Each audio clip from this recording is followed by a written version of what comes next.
Okay, welcome to this first introductory video all about Gold Rush. Let me give you some introductions. Here with me today, I have Paul Michael and I have Lisa Peck. Guys, thanks for joining me. Of course. Hey, thanks for having us. Okay, so this is the first instructional video where we're going to dive into the basics of what is a Gold Rush party. So I don't know which one of you want to take this first question. If somebody comes up to you in the street and says, what is a Gold Rush party? Give us a quick 60-second explanation. Why don't you do it, Lisa? You did a lot of these parties.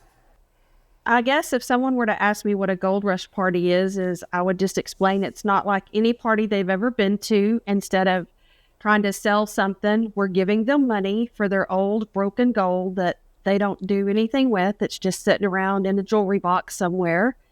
They invite a few friends over and a tester shows up, and right in front of them, we go through their gold and silver, test it, weigh it, offer them some money, and that's how it goes. Okay, and so just to back up, these events are held where? They can be held at someone's home or at an apartment complex. If there's like a little meeting room, we've had them in schools before, in the teacher's lounge. We've had them at different types of We've done them everywhere but a closet. Yeah. And maybe there. Yeah. Okay. So, and restaurants. So as I understand it, there's two goals for the party. It's to help make some money, and it's also doing some good in the world to help recycle gold. Paul, do you want to touch on the recycling part? So we've we ran this type of a company about 15 years ago. We were the number one company in the world, I think, probably for buying gold through this type of way of doing it. And at that time, we didn't even realize what we were doing to help with the environment. But because of blockchain technology and some of the contacts that we've been able to make, is a gentleman named Scott Lomu, who is part of Element Blockchain, and he's really enlightened me about, I was watching a video today where I think the one that you created, Joseph, was talking about how it takes about 2,000 acres. Was it 2,000 acres? To produce 2 acres. 2 acres. 2 acres. Yeah, not that 2 bad. acres or 2,000. It's still a lot. Yeah. But 2 acres worth of land where they have to dig it and deplete the minerals all over the world. A lot of kids are involved in it. Like, it's just not ethical in the way they mine gold nowadays.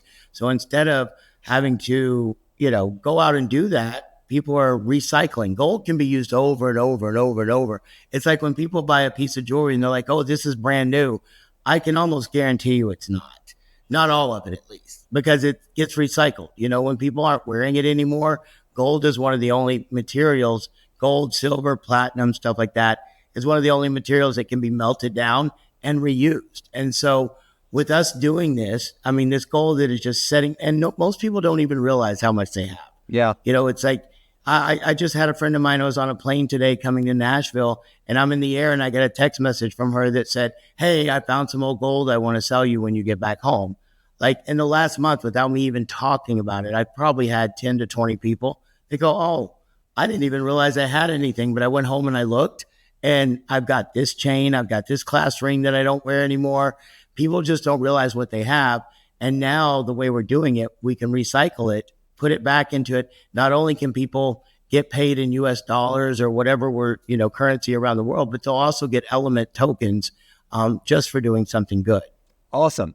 So Lisa, let's go back to you. Talk to me about your experience doing these parties before from a financial point of view. Why would somebody want to throw one of these parties in their own home? For me personally, when I had my first party, I literally had just been laid off, and a friend reached out and told me about Paul, and I just immediately thought this could bring in a couple of $100 for me. The party did. I think I made probably $500 as a hostess for having folks over. They, of course, made quite a bit more than that for selling their gold. But because I started working with the company, I did many, many parties, and I was making between $10,000 and $15,000 a month as a representative for the gold company. Wow. That's It was incredible. That'll pay a few bills at the end of the month. And that was 15 years ago. Right. Okay. And it was accidental. That's what usually happens with, and I'm sorry to jump in, but what usually happens with us is people do a party. They don't really understand it. They don't get it. They just know that they're doing a party. And instead of having to sell stuff to their friends that they didn't want to, even though party plans and things like that are some of the best things out there, we work with a lot of those companies to put money in pockets of people so they turn around and buy products. But with Lisa, it was like there was no pressure. We don't go out and try to hardcore, you got to do this. We just show them that it works. And Lisa did a party, invited some friends over. They were happy when they left because they got paid for stuff that they weren't wearing, didn't care about anymore. And Lisa, being the one that hosted that party, made, like she said, $500 or $600. But then she went out, and probably from your first party, I bet there were people that wanted to do their own parties Every right one then. of them. I can literally, I still have documents that show the folks from that first party that led to the success that I had for the years that I worked with you.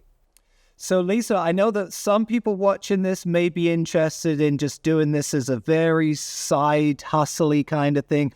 But it for you, it turned into almost a full-time job, right? How many parties did you end up doing, would you estimate? Oh my gosh, hundreds.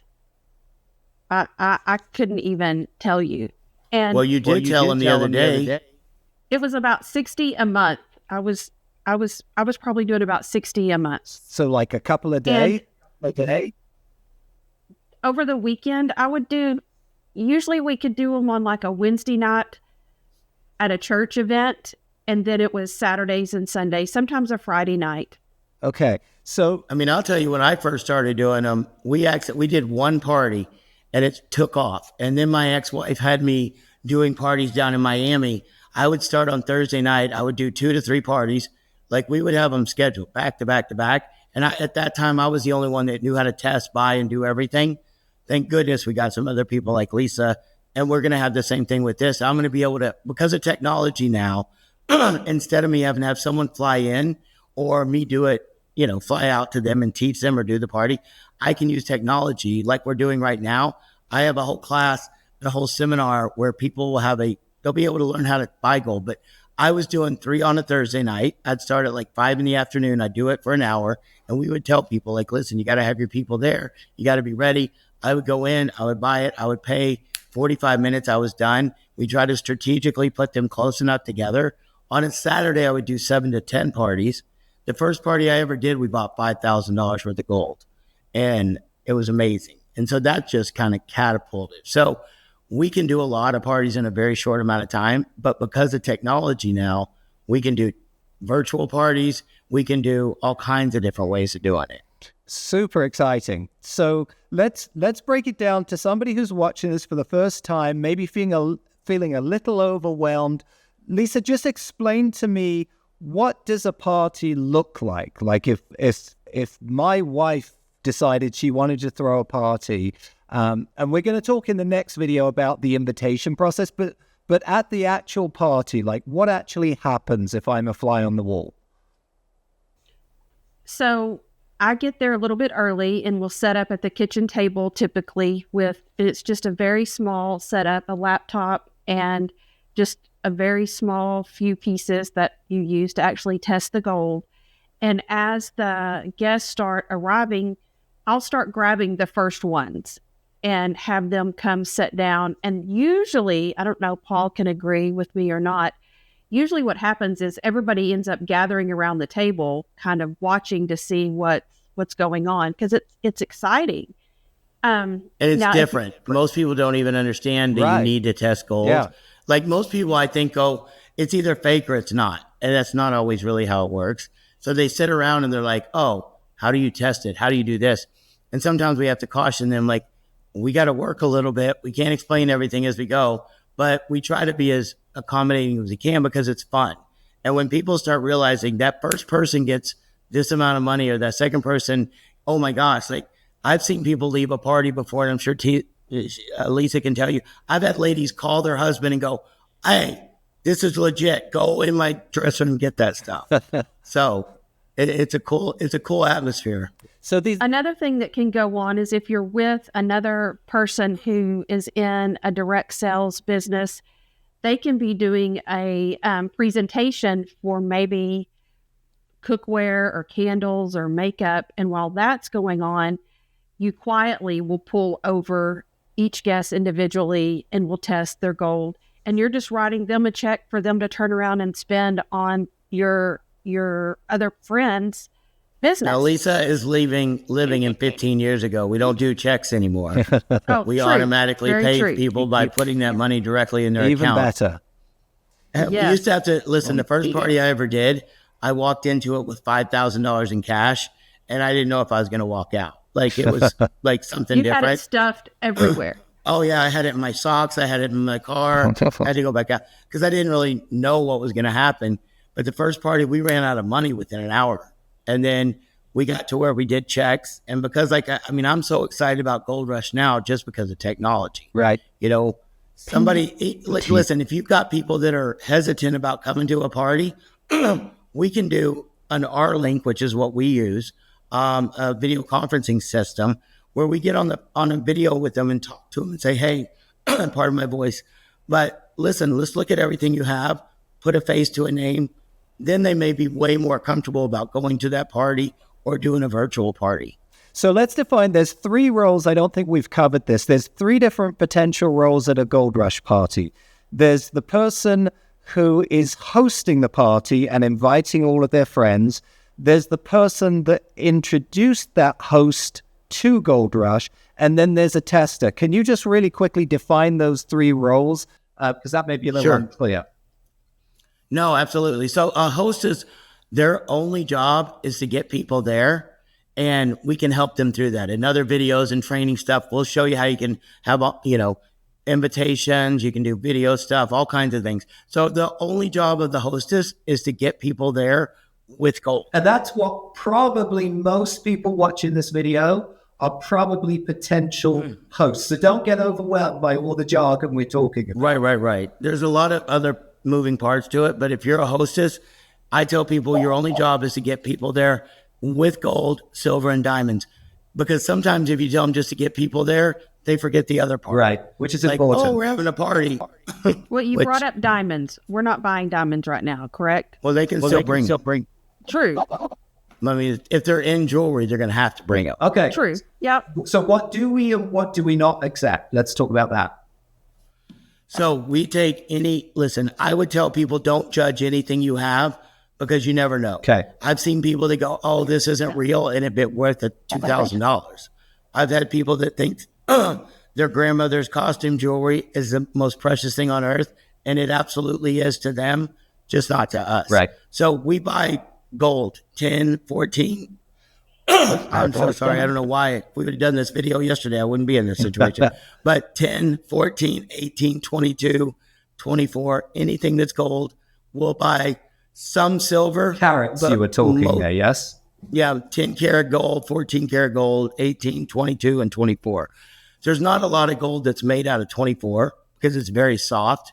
22 is mostly if you're in India, that's going to be that kind of jewelry. But usually most gold is 10, 14, and 18.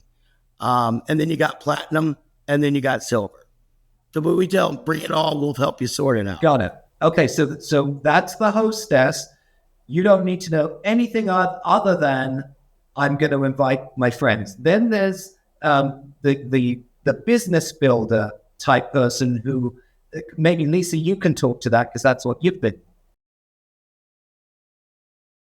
I guess the best way to describe someone who's working within the company is just somebody that's excited and sees what an opportunity they have before them, and they're able to easily visit with folks just to, I don't know, just drop it in their minds. Hey, you might want to think about having one of these parties, and then be able And to there's 2 follow levels up. on what Lisa's saying right now. There's Lisa's level where she's nice and sweet about it.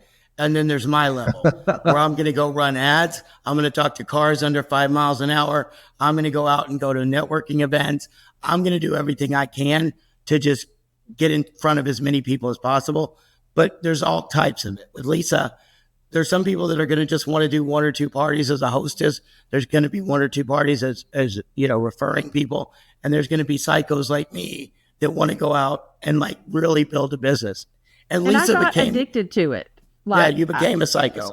I did. I definitely did. I was sitting at a bar with one of Paul's associates, and she was trying to relax, and the lady next to me had a ton of gold on. So I was like, it was my ex-wife. It wasn't an associate. Okay. You don't have to say that. But knowing My that ex-wife was lady, like, she texted me and goes, Lisa won't stop talking to people. And I'm like, good. That's what she's supposed to do. And that's how you got to the $10,000, $15,000 a month, right? By being a business builder. So to clarify, when you as a host invite people to a Gold Rush party, they get paid for their gold, and then you get paid a percentage of their gold, right? So what happens is the hostess will make whatever we buy at the party. Say it's 500, 5,000, 10,000. The host makes 10%. Okay. So if it's 5,000, that hostess is going to make $500. If Lisa invites me to do a party and I do that party and I make 500, guess what? Lisa makes 500 as well. Okay. Because she's the one that built the business. So the way that, Lisa, you were making 10 to 15,000 a month is that you had multiple people all doing their own parties, and you were earning 10% on what they were getting, in addition to them getting their 10%. Okay, now let's talk about the testers. How does that work? Lisa even went one step further. She became an Element certified tester. We didn't have that name back in, but she was the one that we sat down with. We taught how to do it. She was able to go to these parties. She was able to make money off of selling her own gold. First, she did that. I tell people, listen, once you get past that selling your own gold step, you're not going to have a lot of your own unless you're robbing your neighbors. So, God, I hate my voice right now. Sorry, guys. But so what Lisa did was she applied to be a certified tester.